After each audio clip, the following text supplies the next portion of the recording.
महिला कह रही है कि मेरे लिए सबसे पहले अल्लाह है और आज की डेट में हमारे लिए सेकंड नंबर पे आप हो। मगर ये जो मुश्किल का वक्त था, इसके अंदर दुनिया के सबसे पहले जो मुल्क थे, जो फौरी रिस्पांस के हवाले से जो आगे बढ़ के जिन्होंने यानी ना सिर्फ ये कि इमदादी टीमें वहां भेजी, बल्कि सामान भेजा और बाकी जो जरूरी मामला थे उनको एड्रेस किया। वो बोलता है, सर मैं इस कंट्री की यंग जनरेशन हूँ और मैं आपको आश्वस्त करता हूँ कि आने वाली जनरेशंस याद रखेंगी कि आपके देश ने हमारे देश के लिए क्या किया। नहीं मोहब्बत और जहाँ रिश्ते होते हैं वहाँ फील करता, जितना दुख और गम के लम्हात में उसमें कभी भी नहीं भूला जाता। भारतीय वायुसेना का ग्लोब मास्टर जब भी जहाँ उतरता है, लोगों में एक अलग सा उत्साह पैदा हो जाता है। उन्हें लगता है कि भारत उनकी मदद करने आ गया। मैं खुद इंडियंस के साथ रहा हूँ दुबई में, तो मैंने उन्हें करीब से जानने की कोशिश की। An Indian is an Indian first, then he is Muslim और क्रिश्चियन और हिंदू और somebody, but we are first of all we are Muslims, then we are Pakistani. उनका जाने का टाइम है, सब कुछ कर लिया उन्होंने, इंडिया की आर्मी ने वहाँ पर लोगों को फैसिलिटी दे दी, लोगों को बाहर निकाल लिया। तो अब जा रहे हैं तो लोग तालियां बजा के उनको ट्रिब्यूट दे रहे हैं, लोग निकल कर रो रहे हैं घरों से। उन्होंने अपना नाम जब इंडिया रखा और हिंदुस्तान रखा और भारत रखा, तो ये तीनों नाम तारीखी हैं। ऑपरेशन दोस्त के नाम से उन्होंने स्टार्ट किया, ऑपरेशन दोस्त। दोस्त वो हमारा है और ऑपरेशन दोस्त जो है वो इंडिया शुरू किया। लोगों ने, कई लोगों को पता नहीं होगा कि कितने लोग रो रहे थे जब हिंदुस्तानी बोल रहे थे कि जब वहाँ से निकल रहे थे।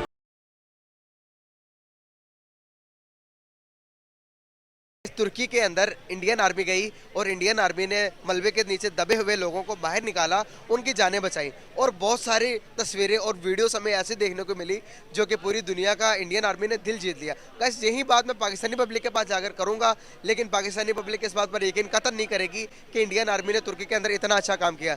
लेकिन इस टाइम मदद जो कर रही है इंडियन आर्मी, वो दुनिया में हर लोगों का दिल जीत रही है। पाकिस्तानी पब्लिक तो इस पर यकीन नहीं करेगी, लेकिन उनको मैं सबसे पहले एक वीडियो दिखाऊंगा जो कि तुर्की की पब्लिक इंडियन को ट्रिब्यूट दे रहे हैं। इंडियन आर्मी के लोग वापस अपने घर की तरफ आ रहे हैं। टर्की के लोग किस तरह से इंडिया का अलविदा कर रहे हैं वो पाकिस्तानी पब्लिक को दिखाऊंगा और फिर पाकिस्तानी पब्लिक के रिएक्शन लूंगा।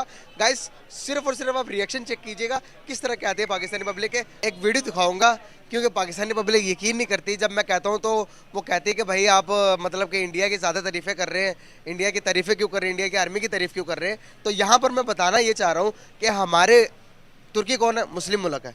हम समझते हैं कि इंडिया मुसलमान मुल्कों के खिलाफ है, लेकिन ज़िलज़िला आने की सूरत पर सबसे पहले वहाँ पर पहुँचता है और दबे हुए लोगों को, मलबे के नीचे दबे हुए लोगों को उनकी आर्मी निकालती है। और अभी वो उनका जाने का टाइम है, सब कुछ कर लिया उन्होंने, इंडिया की आर्मी ने वहाँ पर लोगों को फैसिलिटी दे दी, लोगों को बाहर निकाल लिया। तो अब जा रहे हैं तो लोग तालियां बजा के उनको ट्रिब्यूट दे रहे हैं, लोग निकल कर रो रहे हैं घरों से। तो मैं छोटी सी वीडियो दिखाऊंगा, पहले तो वो देखें आप, उसके बाद आप अपने पॉइंट ऑफ व्यू देंगे।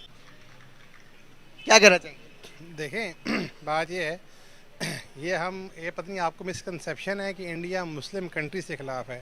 हमारा मौक़िफ़ जो है, हम समझते हैं, यहाँ पर मैं बात करता हूँ लोगों से, लोगों का ये माइंडसेट है कि वो समझते हैं कि जो इंडिया है वो मुसलमानों के खिलाफ है, मुसलमान कंट्रीज़ के खिलाफ है। बाकी ये जो आप वीडियो दिखा रहे हैं, ये तो एज अ इंसान हर बंदे को करनी चाहिए। ये तो पाकिस्तान आर्मी भी करती है, पाकिस्तान भी करती है। और मुझे यकीन है जिस तरह हमारे पाकिस्तानी अफसर जो यूएन मिशन पे जाते हैं, वो यूएन मिशन पे भी इंसानियत की खिदमत करने जाते हैं, किसी और मकसद से नहीं जाते। बेसिकली ये वीडियो दिखाने का पर्पस पिछली बातें करना नहीं था, मौजूदा सिनेरियो के ऊपर बात करने का था।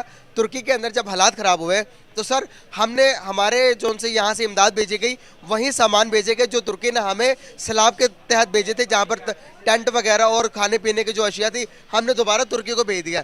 तुर्की ने वही सामान उठाकर हमारे मुंह पर मार दिया। उन्होंने कहा कि हम मदद करते हैं तो वापस चीज़ें नहीं लेते, आपने वही चीज़ें हमें वापस कर दी हैं, तो वो सामान हमें वापस भेज दिया। क्या कहना चाहेंगे इस बारे में? ये बहुत गफलत है और ये बड़ी नाअहली है, ये तो बाइस शर्मिंदगी है, ऐसा नहीं होना चाहिए था। अगर हम देखें जितने भी मतलब दूसरे ममालिक के वुज़रा हैं और मतलब जो टॉप मैनेजमेंट जो है वो बड़ा मतलब एक रिस्पेक्ट की निगाह से देखती है इंडियंस को, मतलब जो उनके कल्चर वगैरह हैं, वो चाहे मतलब नॉन मुस्लिम हो या किसी भी मतलब जगह से ताल्लुक़ रखते हो, एक मतलब सेलिब्रेट किया जाता है और बड़ा खुल के और अपना कल्चर समझ के सेलिब्रेट किया जाता है, चाहे वो दिवाली हो, चाहे होली हो, कुछ भी हो।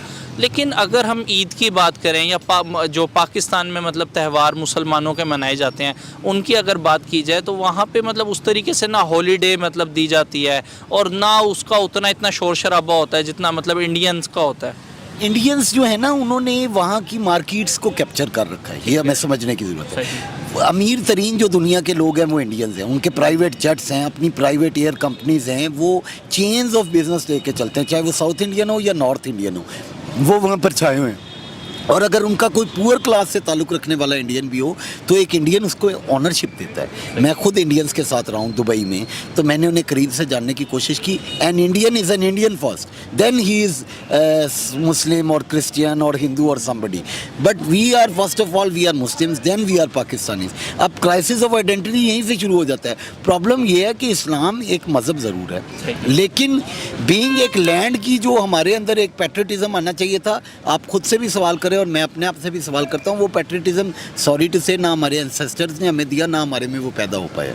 आने वाले टाइम में हो पाएगा या ये इसी तरह ही हम जिंदगी गुजार? मैं ये समझता हूँ कि इसको अगर आपने आइडेंटिफाई करना है इस मर्ज़ को, तो उसके डायग्नोसिस का एक ही तरीका है कि आपका नौजवान बाहर जाना चाहता है या पाकिस्तान में रुकना चाहता है। ये सवाल जब मैं नौजवान था 17-18 साल का था तो मेरा यही क्राइसिस ऑफ आइडेंटिटी था जो मुझे ऑस्ट्रेलिया और अमेरिका और दुबई के ख्वाब दिखाता था। क्या आज का नौजवान, आप मुझसे यंगर एज में हैं, ये सवाल कर रहा है कि उससे बाहर जाना है? अगर वो ये सवाल कर रहा है तो इसका मतलब है कि उसके पास पाकिस्तान में रुकने टिकने की कोई वजह नहीं है। मतलब आज के दौर में भी ब्रेन ड्रेन हो रहा है। ब्रेन ड्रेन हो रहा है। जो भी अच्छा जहन है, आपका अच्छा मगज़ है, वो बाहर जाना चाहता है, वो पाकिस्तान में रुकना नहीं चाहता।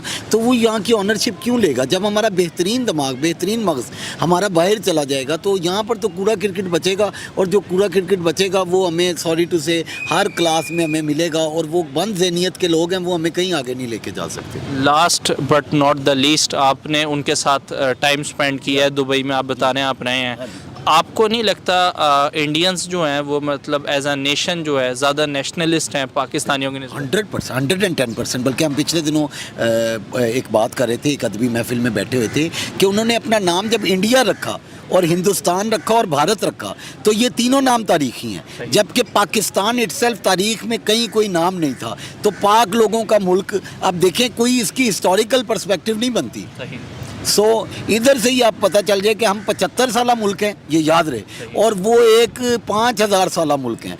5000 साला मुल्क का 75 साला मुल्क से कोई कंपैरिजन नहीं हो सकता।